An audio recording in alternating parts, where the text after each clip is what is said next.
The African Union just shook the table. A brand new chair, barely 3 months in office, stood up in Addis Ababa and demanded the unthinkable. Reparations, apologies, even the correction of school maps that for decades have shrunk Africa down to a fraction of its real size. But here's the kicker. The louder Africa speaks, the more the West panics. They call these demands radical, impossible, even dangerous. Yet somehow, no one calls centuries of plunder and unpaid debt by their real names. And then came the twist. This Djiboutian lion didn't sound like a cautious diplomat. He sounded like a page ripped out of Thomas Sankara's playbook, echoing the same spirit that drives Captain Ibrahim Traoré in Burkina Faso. Fearless, unapologetic, and unchained. So before we go further, family, take a moment. If you're watching from New York, from Chicago, from Lagos, from London, or maybe from Kingston, drop a comment below. Where are you watching from, and what does justice mean to you in your daily life? Do you think it's about wealth, dignity, or simply the freedom to decide your own future? This is Africa Daily Good News. We bring you the raw, unfiltered stories reshaping the global South. Stories the mainstream rarely dares to touch. And here, we're not just reporting, we're connecting with you. Because whether you're in America, Africa, or Europe, this fight for justice belongs to all of us. So hit that subscribe button, share this with someone who still thinks colonialism is ancient history, and let's dive in together. And now, let's move straight into what really went down inside that AU summit in Addis Ababa. Because the fire you lit on that stage is still burning. He didn't ask for permission, he slammed his fist on the table. In that packed hall in Addis Ababa, the new African Union chair stunned presidents, ministers, and UN officials by demanding reparations, apologies, and even a rewrite of the world's maps. For decades, classrooms from Boston to Berlin have taught children that Africa looks small, squeezed beneath Europe, when in reality the continent is vast enough to swallow the US, China, India, and most of Western Europe combined. That distortion isn't just geography, it's psychology. And when Mahmoud Ali Yu called it out, the room froze. This is where the story turns. On paper, his demand sounded radical, but in truth, it tapped into a wound millions already feel. Africans still see foreign companies carting off cobalt from Congo, while Caribbean nations like Haiti are still chained by debts dating back to their so-called independence. In other words, the past has never passed, and the timing was no accident. He raised these issues at the very moment Africa's youth, from Lagos to Nairobi, are demanding that sovereignty means more than a flag. It means control over resources and history itself. Now imagine for a second, if your daily paycheck were cut in half because someone decades ago wrote a rule book in their favor, how long before you'd explode? Most Americans, when surveyed about fairness, admit they would not tolerate working under a system rigged against them. Yet that is exactly what Africa and the Caribbean have lived with for centuries, structural injustice baked into trade, finance, even education. And Yu's bluntness forced leaders to face that mirror. One delegate later confessed off-record that the outburst reminded him of a story from his own childhood. He recalled his father pointing to an atlas in the living room and saying, "Son, don't believe the size of Africa you see here. They lied to us." That memory resurfaced when Yu demanded the maps be corrected. Suddenly, a dusty family conversation became a continental headline. The hall may have returned to polite protocol afterward, but the mood outside was electric. Social media lit up with images of true-size Africa maps, side by side with the Mercator projection still used in U.S. classrooms. Young people from New York to Johannesburg began asking, if they lied to us about the map, what else have they lied about?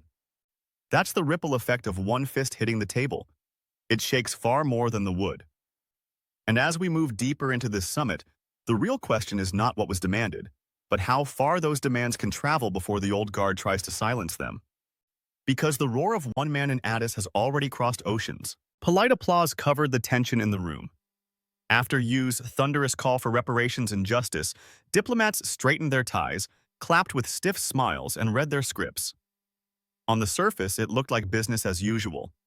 Leaders praising multilateralism, the UN envoy quoting Antonio Guterres about Africa's historic injustices, and CARICOM leaders nodding about shared struggles. But beneath those polished speeches, the air was heavy. Because everyone knew that once the cameras left, someone would ask, who actually pays the bill for centuries of colonial theft? This is where the story cuts deeper. News anchors in Europe immediately framed UN's demands as unrealistic. Yet the same nations still benefit from slave trade legacies, from oil contracts in Nigeria to cocoa profits in Ghana. And here's the irony. When the West spends billions on wars or bank bailouts, nobody calls that unrealistic. The moment Africa asks for repayment, suddenly the math doesn't add up. To ordinary people, the hypocrisy is easy to spot. Imagine a family in Detroit working double shifts just to pay off college loans, while the bank CEO cashes million-dollar bonuses. That frustration is not far from what Africans feel when they watch resources flow out while debts pile higher. According to surveys, most Americans say if a company cheats them once, they stop trusting forever. So why should nations be any different? Trust is currency, and Africa's has been stolen too many times. One short story from the summit lingers. A Caribbean delegate recalled how his grandmother in Barbados always told him, "Child, the chains may be gone, but the debt never left." She was speaking about Haiti's so-called independence debt to France, but her words struck the African leaders listening. Generations apart, separated by oceans, yet repeating the same warning. And maybe this is why Yu's message hit so hard. It wasn't just about history, it was about lived reality. It was about children in Accra studying European kings while forgetting their own heroes. It was about young coders in Nairobi selling apps overseas while still dependent on platforms built in Silicon Valley. In other words, freedom without power feels hollow. Social scientists often say, when people are cornered, they either adapt quietly or they erupt loudly. For decades, Africa was told to adapt. Accept the loans.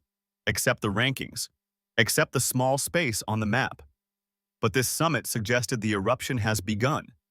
The polite applause could not hide the unease, and the unease is spreading faster than any press release. As the hall emptied that evening, one question lingered like smoke. Will Africa and the Caribbean finally turn applause into action, or will the old guard quietly fold the speech into history's drawer? And that, right there, is where the story takes its next turn. The real eruption didn't happen inside the summit hall, it happened online. Within hours, Twitter, TikTok, and WhatsApp groups across Africa and the Caribbean lit up with debates, memes, and raw emotion. Youth from Lagos to Kingston were sharing side-by-side images, the distorted Mercator projection against the true size of Africa.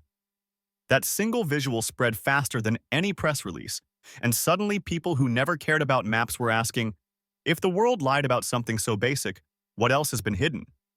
This is where the news meets lived reality. University students in Nairobi launched threads calculating how much reparations could fund free tuition. Activists in Jamaica broke down Haiti's centuries-old debt to France, connecting it directly to today's poverty cycles. And in Ghana, young professionals spoke of how cocoa profits still end up in European banks while local farmers struggle. The African Union's bold chair had thrown a match, but the fire was fueled by everyday frustrations. For Americans watching, the parallels are not far away. Most U.S. workers, according to surveys, believe if they're cheated by a company once, they never return. That same instinct, mistrust, skepticism, now defines how young Africans and Caribbeans look at the global order. It's the universal human response. When you feel played long enough, you start playing a different game. One short story proves the point. A young woman in Accra described how her father always warned her, "Don't believe the map in your classroom." She admitted she laughed at him as a child, thinking it was just paranoia.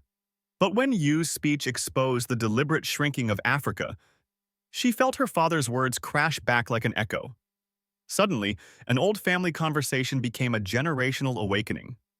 That is how hidden truths hit people. They resurface when the moment is ripe. And here's the twist. This wasn't just about Africa reclaiming dignity. It was about the Caribbean, too. Windrush families in Britain spoke up, reminding the world that injustice is not only about borders but also about migration and memory. From Harlem to Havana, voices joined in, saying reparations are not a handout but repayment for stolen wealth. So the buzz isn't just local, it's global. It feels like the first time Africa and her diaspora are amplifying one another in real time, using technology to break the silence old textbooks tried to maintain. And maybe, just maybe, that's what frightened the West the most. Because once people begin questioning the maps, they don't stop there. As the hashtags spread and conversations deepened, the stage was set for the next clash. Not in the streets, not in classrooms, but in the very halls of power where policies are written. And that is exactly where this story moves next. The Caribbean's voice turned the summit from bold speeches into raw testimony. Leaders from Barbados to St. Kitts stood at the podium, not with fiery fists, but with steady words, reminding the world of debts still unpaid and scars still open. Haiti's so-called independence debt to France came up again, a cruel irony where freedom was purchased with centuries of poverty. And Britain's Windrush betrayal echoed through the hall, exposing how even in modern democracies, descendants of the enslaved were treated as strangers in the land they helped build. This was no history lesson, it was a mirror held up to Africa itself. Because when Caribbean delegates spoke, Africans in the room heard their own stories in different accents. The dispossession of farmers in Zimbabwe, the oil wealth of Nigeria bleeding into Western banks, the familiar pattern: labor extracted, profits exported, dignity ignored. It was as if two continents separated by an ocean discovered they had been living the same script all along. And here's where human nature kicks in. When people recognize their struggle in someone else's voice, something shifts. Americans often describe this moment as déjà vu, when a story on the news feels like your own life replayed with different faces. According to social researchers, this recognition builds faster solidarity than any political speech. And in Addis Ababa, solidarity was rising like heat in the room. One story from the Caribbean drove it home. A delegate recalled her grandmother working the sugar plantations in St. Lucia, bent under the sun, singing freedom songs that were never supposed to reach across the Atlantic. Yet here she was, decades later, standing before African presidents carrying that same melody into policy debates. That short memory reminded everyone that behind statistics and treaties, this fight is carried in human lungs and human backs. And notice the twist. What the West called unthinkable demands suddenly sounded reasonable, even inevitable, when repeated by voices thousands of miles apart. Reparations stopped being abstract. They became the face of a grandmother, the debt of a nation, the silence of a child learning foreign history in his own homeland. For viewers in America, the comparison feels sharp. Imagine paying off your mortgage twice, once to the bank and again to a neighbor who never owned the house. Most Americans would riot at such injustice. Yet that is precisely what Haiti did for centuries, and what many African economies still endure under IMF rules. The absurdity becomes harder to dismiss once you place it in everyday terms. By the time the Caribbean leaders finished, the applause was no longer polite. It was longer, louder, almost uneasy. Because everyone knew the conversation had moved past symbolism. The room now demanded substance, and substance means confrontation. And that inevitably brings us to the heart of Africa's own dilemma. Who will stand firm, and who will bend when the pressure builds? The real test isn't in speeches. It's in what comes after the applause dies. Bold words have echoed through Africa before. Nkrumah's call for unity, Sankara's dream of self-reliance, Lumumba's promise of dignity. And each time, the silence that followed was filled not by justice, but by coups, betrayals, or bullets. That is why many in Addis Ababa whispered the same question. Will U's roar turn into real policy, or will it be tamed by the old guard? The African Union now faces choices that cut far deeper than symbolism. Will they blacklist corporations still exploiting child labor in Congo's cobalt mines? Will they demand accountability for colonial atrocities like the Herero genocide in Namibia or the Mau Mau tortures in Kenya? Or will familiar patterns repeat, elites cozying up to Western capitals, signing new deals that look suspiciously like the old ones? And here's the irony. For decades, Africa has been told to be realistic, to accept that debt is permanent, that unfair trade is inevitable, that sovereignty must bow to global stability. But when you strip away the jargon, being realistic has often meant being dependent. According to social research, most Americans admit they would never stay in a job where the rules are rigged against them. Yet entire nations have been forced to keep working under those very rules, decade after decade. One story captures the frustration. A young miner in Katanga once said to a reporter, "We pull the cobalt that powers smartphones in America, but my own children study by candlelight." His words spread online like wildfire, not because they were new, but because they felt universal. Anyone who has ever worked hard only to see the reward go elsewhere understands that sting. It's the before and after contrast. Before, hope that labor will pay off. After, the bitter realization it never does. And still, people believe change is possible. If human beings can tolerate injustice for generations, they can also rise up in a single decade. Maybe this is that decade. Maybe the roar in Addis signals not just rhetoric, but a shift in what Africans are willing to accept. The summit felt less like a ceremony and more like a warning shot, directed not only at the West, but at Africa's own leaders. As the lights dimmed in the conference hall, you could almost sense the divide. Some faces looked inspired, others uneasy, as if calculating what this new momentum could cost them. And that tension, the clash between firebrand promises and entrenched habits, is exactly where the next battle will unfold. Hope and fear walked out of the summit together. On one side, Africa's youth heard youths roar and saw a glimpse of a continent finally demanding justice on its own terms. On the other, veterans of politics remembered the long trail of broken promises and leaders cut down before their visions took root. That contradiction is what makes this moment feel so fragile and so explosive. The demand for reparations and reparatory justice is no longer theory. It's now tied to names, dates, and scars. From Namibia's genocide to Kenya's colonial prisons, from Haiti's debt to France to Jamaica's stolen sugar wealth, the ledger is full. But ledgers are only paper until power forces them into payment. And that is where Africa stands now, balancing between possibility and betrayal. In human terms, it's the same shift we've all felt in smaller ways. Think about how Americans reacted after the 2008 financial crash. Before, there was trust that the system, though flawed, would reward hard work. After, many realized the rules were stacked for banks and corporations, not ordinary families. That before and after moment created movements, protests, and new conversations about fairness. Africa and the Caribbean are standing at their own before and after moment right now. A short story from Ethiopia captured that mood. A young student leaving the summit said to a journalist, "If our leaders back down again, we will not." His words spread quietly on social media, not as a threat, but as a promise. That's the difference between speeches and generational shifts. Speeches end with applause, but shifts live in the bloodstream of the people. And maybe that's the real twist. The true weight of Yu's speech does not rest on him alone. It rests on whether millions across Africa and her diaspora refuse to let the fire die out.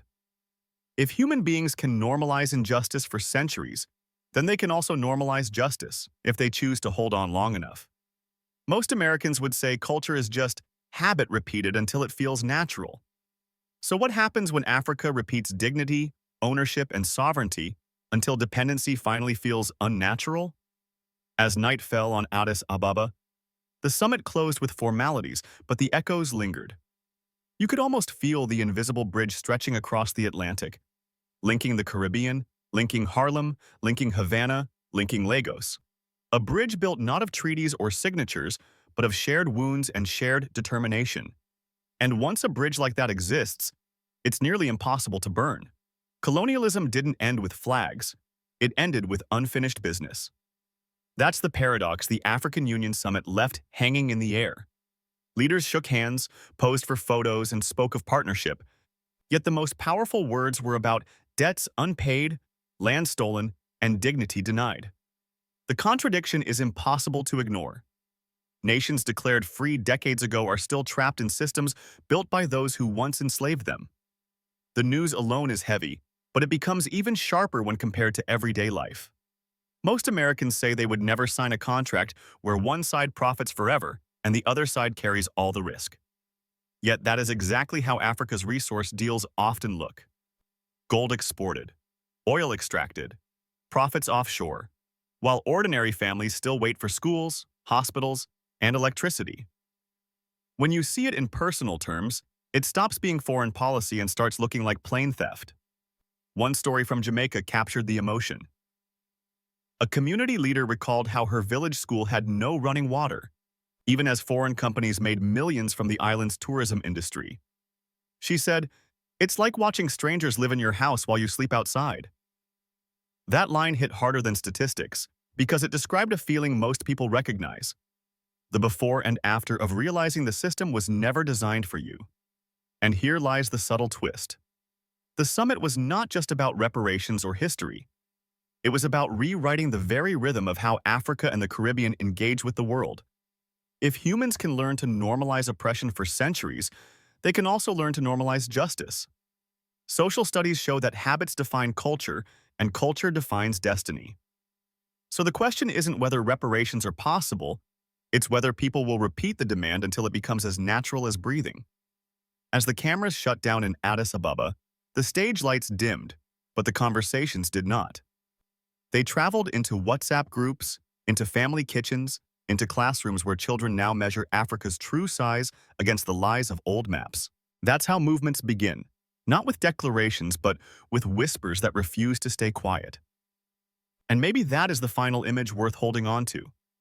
The echo of voices from Cape to Cairo, Harlem to Havana, Kingston to Kinshasa. A chorus not yet in harmony, but finally singing the same song. And once that song takes root, no border, no debt, no empire can silence it.